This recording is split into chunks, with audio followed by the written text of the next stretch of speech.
tune-up on a Mazda 808 wagon. I'm going to take you along for the journey and run you through the processes and what happens. Let's go. A little bit of information on the car. So it is running a Bridgeport 12A naturally aspirated Mazda Rotary engine. We've got a downdraft Weber with Can-Am air filter. We've still got the two coils, one for leading, one for trailing, and the distributor. It's a fairly old school beast, as you can see. Looking at it here, we've got some extractors down the bottom here, and here's our Weber that we're working on at the moment. So what I've got so far is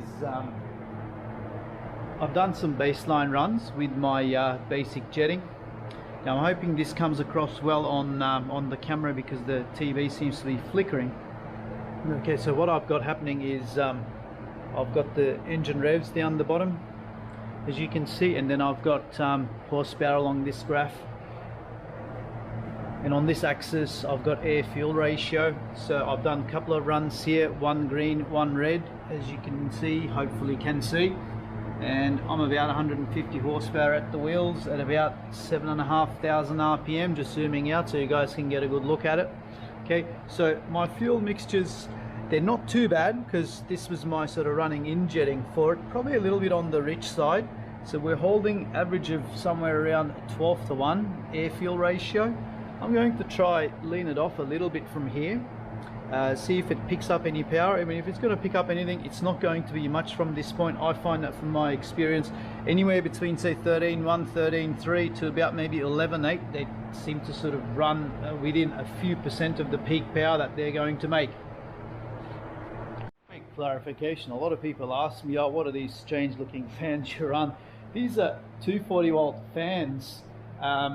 What I like about these compared to my big one is that you can actually direct the airflow exactly where you need. So I'm actually punching through the grill here. You can see it's aimed straight through the grill to hit the radiator direct.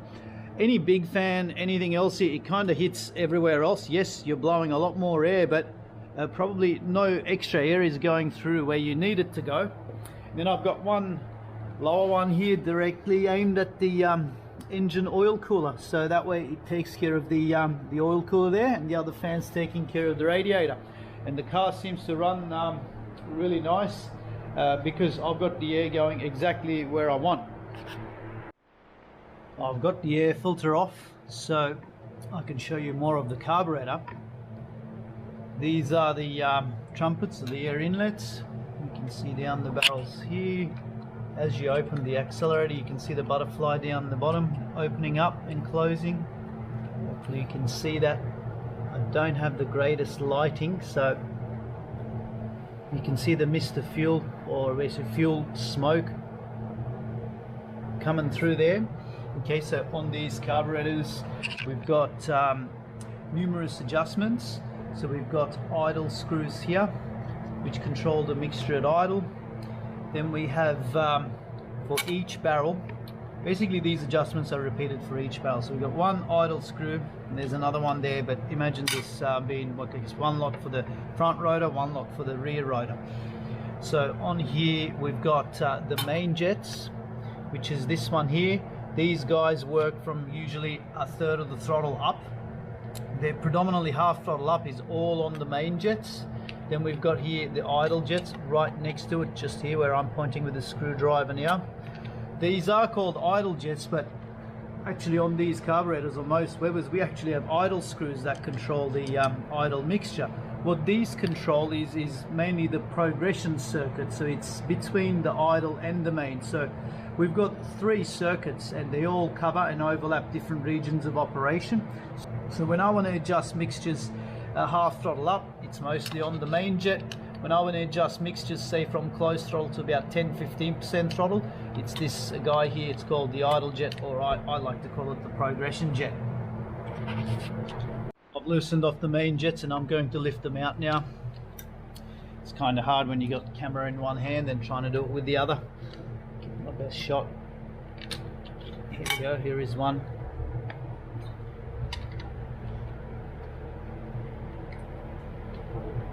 I might turn the camera off and have a go with two hands for the next. This is what the main jets look like disassembled. Here it is still together in one piece. So starting from here, we've got the main jet. This guy basically meters the fuel from the fuel bowl into the emulsion tube, and then we've got the air corrector on this side. So what happens is fuel comes through the main jet, air comes through the air corrector, this guy here, and then they mix in the emulsion tube, and then they're fed into the engine from the emulsion tube. This is just the holder, holds the whole lot in inside the carburetor. It's got the thread on the top to basically lock it down. So when I'm adjusting now the main jets, if I want to go richer, there's really two ways. The common approach is to go bigger on the main jet. Makes sense, more fuel. We're going to give the engine more fuel. What I'm feeding to the engine from this is actually a fuel and air mixture, or a fuel and air emulsion through the emulsion tube. So if I want to increase fuel going into the engine, another thing that I can also do is increase the amount of air going into the engine. So depending on where the holes are placed on the emulsion tube, that is going to control how much air gets mixed in with my fuel throughout the rev range into the engine. So I'm going to go and make some changes, pop the jets back in the engine and do another run and see how she responds. To get this job finished in a time efficient manner, I am making multiple adjustments all at once. What I'm also going to do is adjust these pump jets over here. I'm just pointing at it with the screwdriver. Now as we pump the accelerator, you'll be able to see, hopefully you can see the fuel coming out. I'll try to focus on this barrel. There it is there. Okay, so these jets give the additional fuel that the engine requires during sudden throttle openings. So on this car the response is okay, but I know it can be better, and I can tell from the way it feels that it's not getting enough fuel when I pump the accelerator. So I'm going to get those jets out and increase the sizes.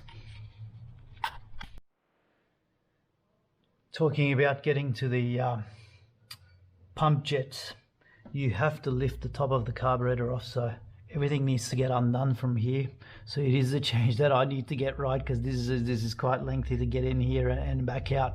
Normal jets, they're just here, so whilst everything's in place, if you just pop the air cleaner off, you can easily get at them, and then changes for those takes minutes. It's not hard at all. This one, I have already taken the screws out from the top of the carburetor, so I'm about to lift it off. Fortunately, I'm going to need both of my hands while I'm holding the camera. It's not going to happen, so let me go get this part done. Okay, with the top lifted off, we can now see inside the carburetor. This is the fuel bowl and the float. You can probably see the fuel level there. There it is. So when the fuel level rises to a certain point, this float rises up and then shuts off the fuel feed, which comes in from the center here on this carburetor. These are the pump jets that I need to take out. One of the tools that we use when working on these carburetors are these number drills. Now you can see they start from very small and then incrementally go up, and they're very fine increments. Now these come in handy where we don't have the right size jet in stock. It's always nicer to have the correct jets to drop in, but sometimes to get the job done, it would mean that they need to get ordered, and we don't have the luxury of time to wait for it. So we may have to make some of our own. So we do have blank jets that we drill to the sizes that we need, and these tools come in very handy then. Okay, these are the pump jets, and I've had to modify these to get them to where I wanted them. When we modify them, we always scratch the numbers off, just so that if the person working on them after us doesn't get misled by the numbers still stamped on them. It's I guess the best thing is always having the correct jets, but when you can't, you have to do with what you've got. And also, this is I consider this is a favor if someone worked on the Carby before me and he scratched all the numbers off. that's at least a good lead and good sign for me to disregard what the jet says, and then it makes it easier for me to decide on the correct jet size when I'm making changes.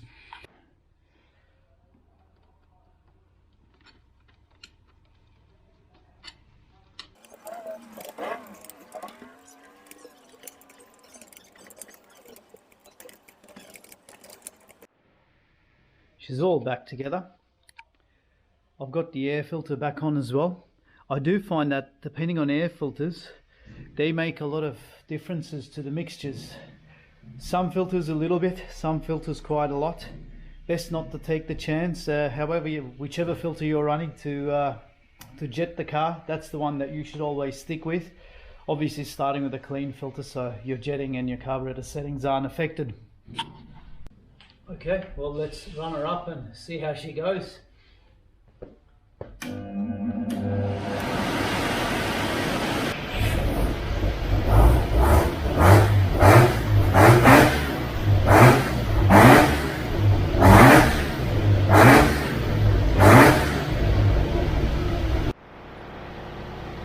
Shoot us here.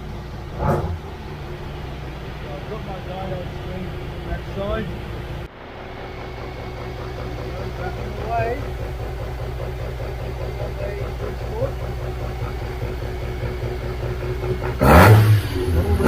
Pretty good.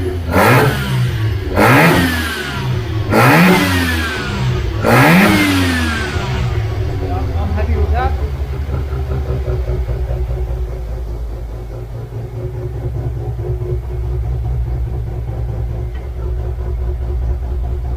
That might go every beat to it.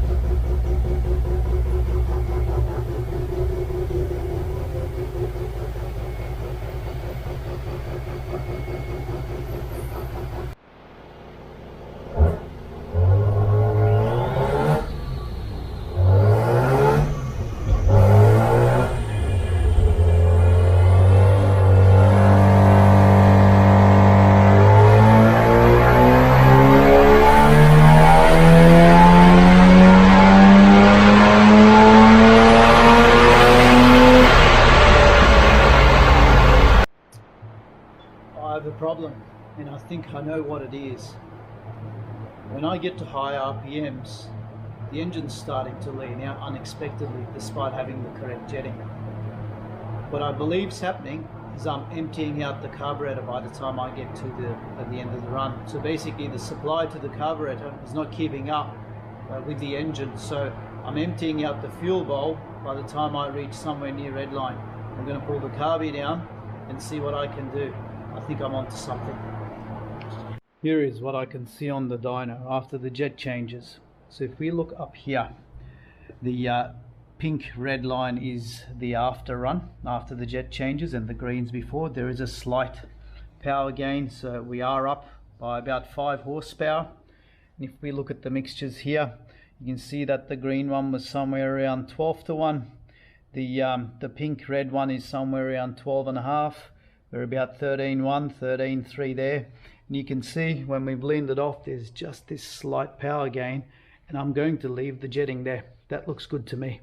But what I've got to work on next is, you see here, the mixtures get here, and then they taper up. So basically they go to a higher number, which is a leaner fuel mixture. That is where I believe that the fuel bowl's getting low. So basically the feed of the carburetor is not keeping up to the engine.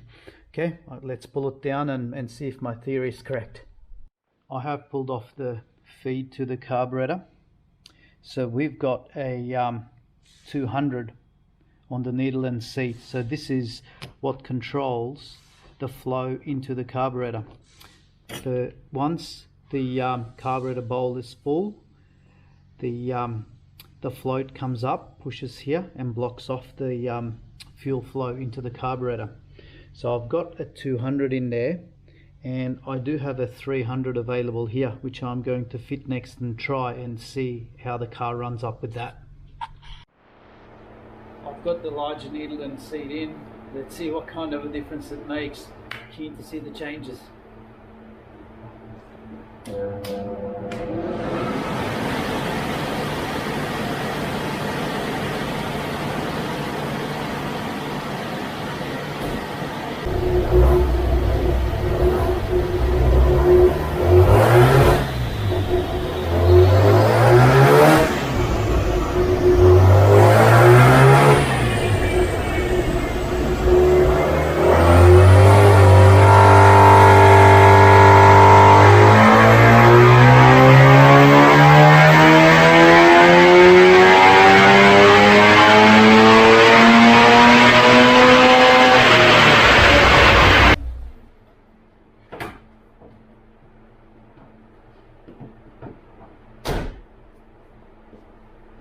success.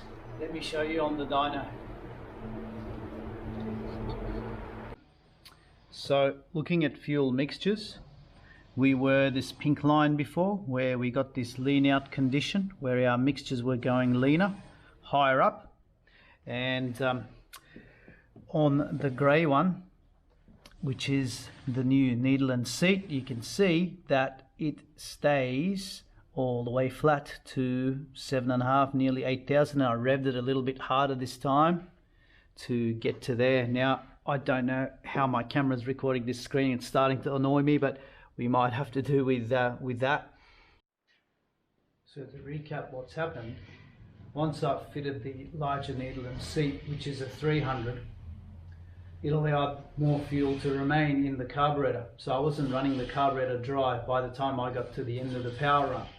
So the small needle and seat wasn't a problem as I was doing the power run, but once I've been on full throttle for long enough, say 5 or 10 seconds, my fuel level inside the bowl was dropping.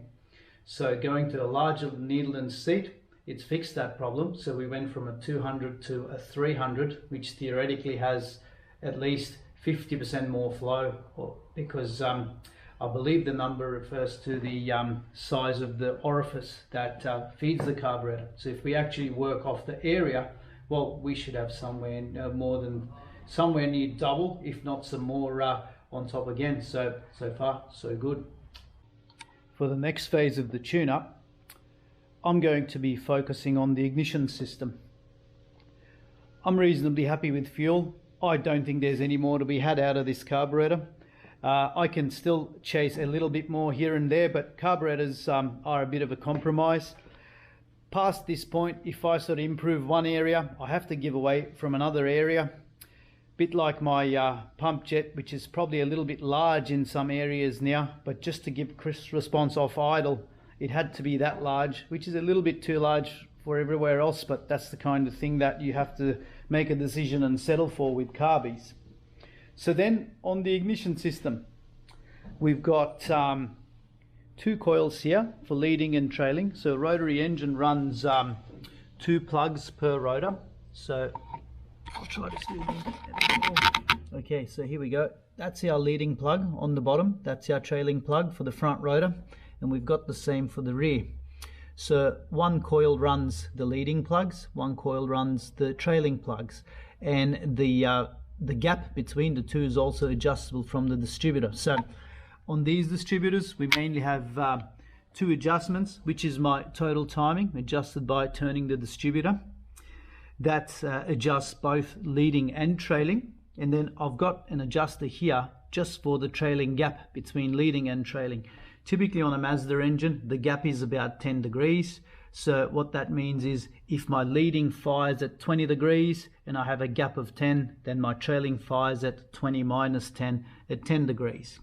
So let's try some different timing settings into this engine and see how she responds. Because the current timing is where I've set her up for the run-in tune, which was somewhere where I believe is right. See if there's any more power to be had by optimizing timing.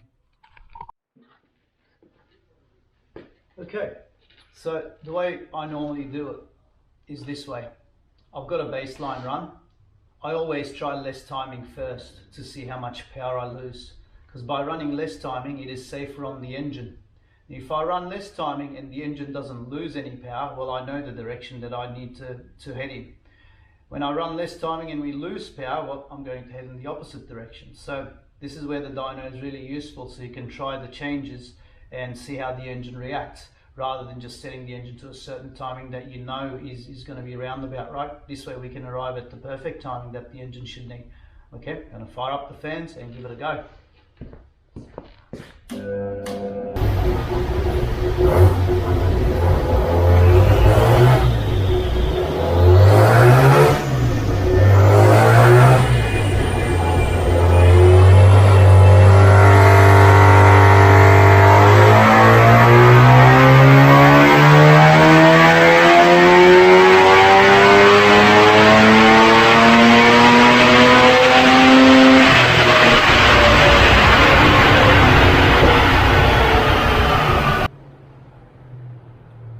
Okay, so with that timing setting, I have only lost 1 horsepower. So I know I'm somewhere near right.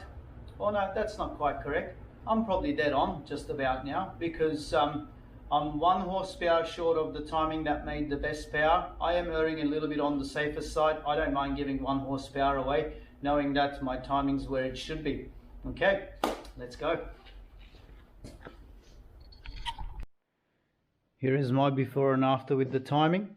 So I'm the green line, which is after, and the grey line's before. So if we look at the graph, well, it's really tracing straight over the top of the other one, and I've pulled the timing back about 2.5 degrees.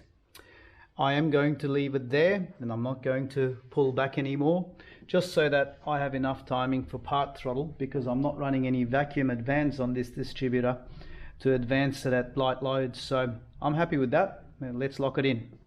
And there's my 12 wave wrapping away. It's probably been about 3 hours. Hope you guys enjoyed the journey, and let's go over the car one last time, have a listen.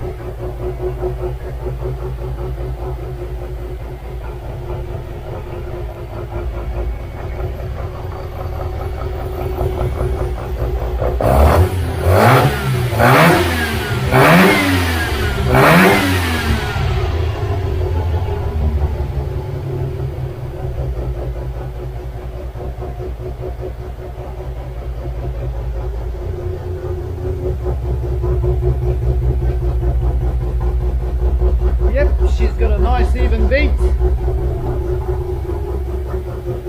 To get that nice rotary beat, it's really a combination of 3 things.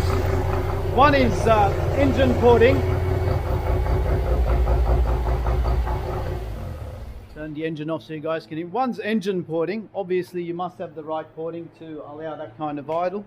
2, you got to have the correct mixtures. If the mixture's off, it is not going to idle, or the beat may not be as even.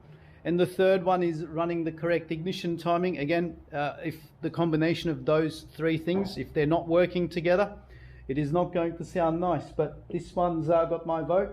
Lovely little machine. It's, I guess, back to the owner now for him to enjoy. Well, I'm hoping you guys enjoyed that. I enjoyed making the video and taking you guys along throughout the process. If there is something that you'd like to watch, or something in particular you'd like me to film and feature, yeah, happy to do it. Shoot me some suggestions. And if you'd like your car featured in a video like this and you're coming to get some work done by us, yeah, surely let us know. Until then, over and out. Thank you.